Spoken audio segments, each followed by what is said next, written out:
This whole debate thing is actually quite ridiculous. I have a book on my shelf that is the word-for-word text of the Lincoln-Douglas debates, where there were no moderators whatsoever, let alone individuals claiming to be journalists who support one side over another. We've reached a point in our country where we spend a week talking about what's going to happen at the debate. Positioning.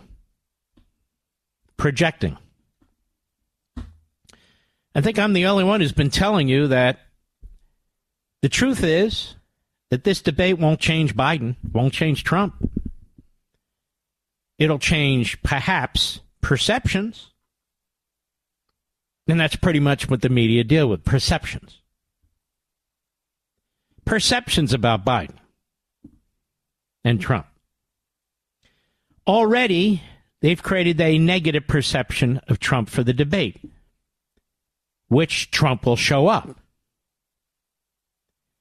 The angry, out of control Trump, they say, or the steely controlled Trump. They don't ask which Biden will show up, do they? I am not a conspiracy theorist. I never have been.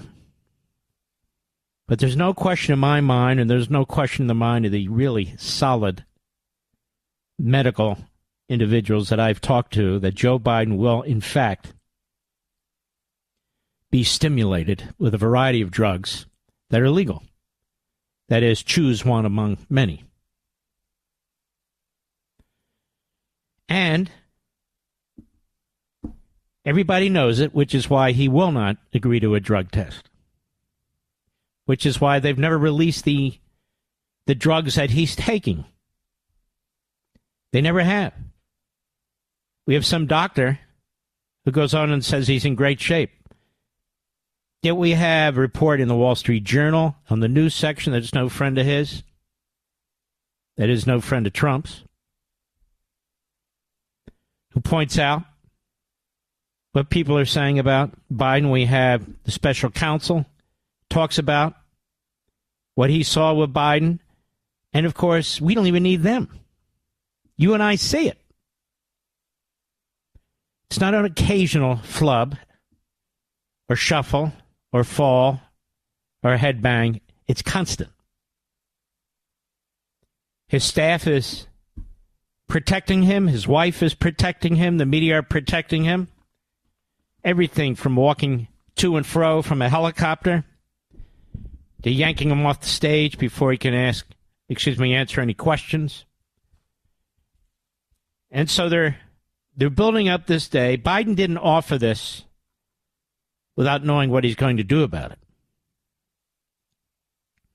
He'll be pumped up. He's meeting with 16 people. And I said last night, and I noticed this was repeated by somebody on Fox this evening, Mr. Producer, that if he spent as much time in debate prep, if he spent as much time on the issues that matter in this country, whether it's the border, the economy, the wars overseas, learned as much, focused as much, maybe we wouldn't be in this sort of trouble. But he doesn't. That must have been a great point. Somebody parroted today. It's okay. But it's important. So what will Biden do? I don't know. What will President Trump do? I don't know.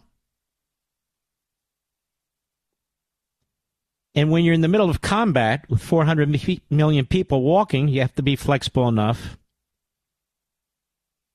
to respond to something that's coming out of left field. And, of course, the problem will be the moderators. They have the kind of control I don't remember any moderator ever having, the ability to shut off a mic, the ability to insist that there's decorum. What does that mean? And you know all about Jake Tapper and Dana Bash, how they are radical leftist Democrats who support Hamas, in my opinion, and who've always hated Trump and have referred to him, if not directly, indirectly, as Hitler. That's pretty sick. There's a reason why Biden asked for CNN and ABC, and there's a reason why he got Tapper and Dana Bash. Because they're in the tank. I wouldn't be surprised if information was already shared. I'm not kidding. Biden is a sleazeball. Biden will do anything for power and anything to hold on to power. It doesn't matter to him. Open borders with sex slavery, labor slavery, children sold into pornography, women sold into sex.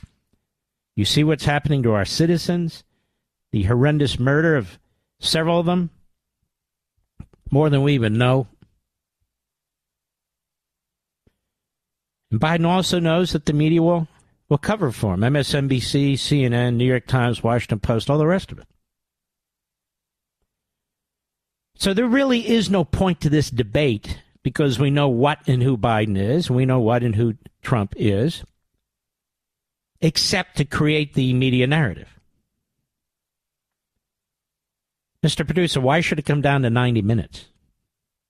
We've experienced Joe Biden for 3.5 years, have we not? Is something going to change our minds? But Mark, what about the people on the, on the High Wire Act who aren't sure what they want to do? Well, what about them? So this performance is for them? It's like the lead up to the State of the Union. It goes on and on and on. Now, that's not to say it won't have an impact. I'm sure it will, because a lot of people will watch, and it's been hyped. And we've got all kinds of people in Atlanta, and all kinds of people going to talk about what's going to happen in Atlanta, and all kinds of people talking about the stage, what it looks like, who's doing this, who's doing that. That's hype. That's hype. But it's not a fair fight to have two radical, left-wing, Democrat, Trump-hating phony hosts as moderators, to have no audience, to have no give and take, where these in-the-tank Bidenites can press a button and cut off Trump's mic. If they're so worried about Trump interrupting, they think it's a bad look. Why don't they let him do it? Biden is also a pathological liar. I did an entire show on that on Fox a couple of weekends ago. It's a plagiarist. It's constant. Today he's a liar. Yesterday he was. When he was in law school, he's a plagiarist and a liar. It's what he is. He won't be called out for his lies. This isn't so much a debate as it is a performance that the media hype for their own ratings, and because they're going to try and influence this event. CNN takes a war in the Middle East between the good guys, Israel, and the evil guys, Hamas, and turns Israel into the evil guy and Hamas into the good guys. What do you think they're going to do in a debate? Excuse me, cholera. It's really amazing that the future of the country is dependent on 90 minutes. Now, that's not to say we're not going to talk about it. How can you not? Everybody else is going to, and of course it'll be in the body politic. It'll be in the stream, the bloodstream of the system. But I'm saying to you, seriously, is there anything Biden can do that will convince you to vote for Biden, Mr. Producer? No.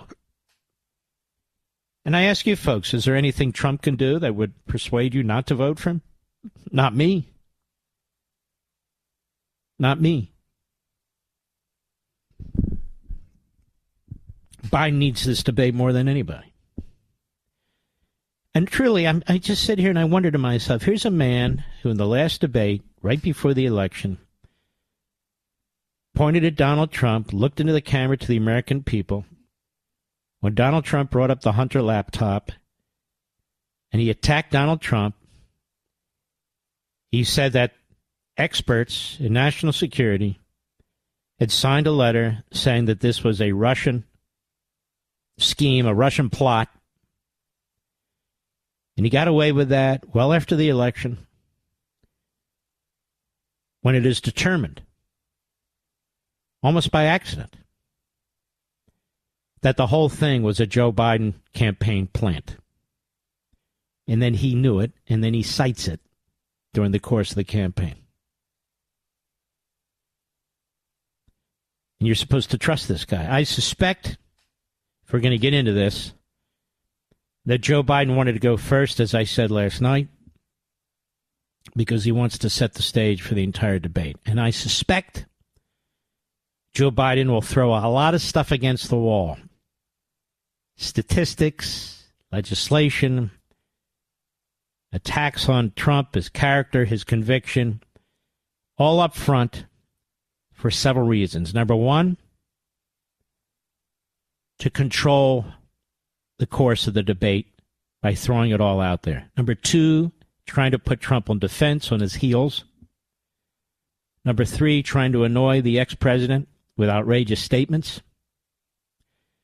And number four, making it difficult to respond to each one when you have a machine gun level of issues that you're throwing out there. What would I do? I would point out that you've thrown about a dozen issues for the purpose of trying to monopolize this debate and control where this debate goes. Perhaps during the course of the debate I can address each one, but let me address a few. And I would, and then I would turn the tables on him. And I would go through a whole bunch of statistics and facts and policies of his that fail.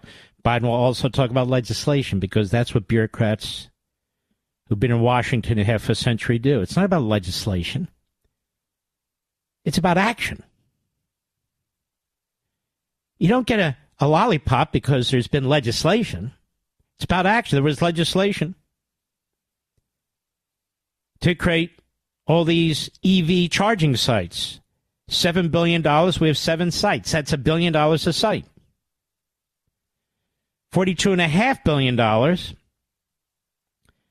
to increase internet access all over the country. Not one home has been hooked up. Not one, for $42.5 billion. These are important facts that should be thrown at Biden, in my view. But once again, it doesn't change anything, except perceptions. And I guess that's what it's all about now. I guess the bad guys, the propagandists, the media won in this respect. As I've told you before, pseudo-events. Pseudo-events. Game playing. You don't need to sit down with 16 people to prepare for a debate. Maybe a couple of people 3 or 4 days before the debate. But a president takes off an entire week? I'll tell you one thing, Mr. Producer. You know what Biden taking off an entire week tells me? We don't need him for the country to run. Oh, that'll be repeated tomorrow, I'm sure. We don't need Biden for the country to run, because for 7 days, a full week, he's been holed up at Camp David, away from Washington.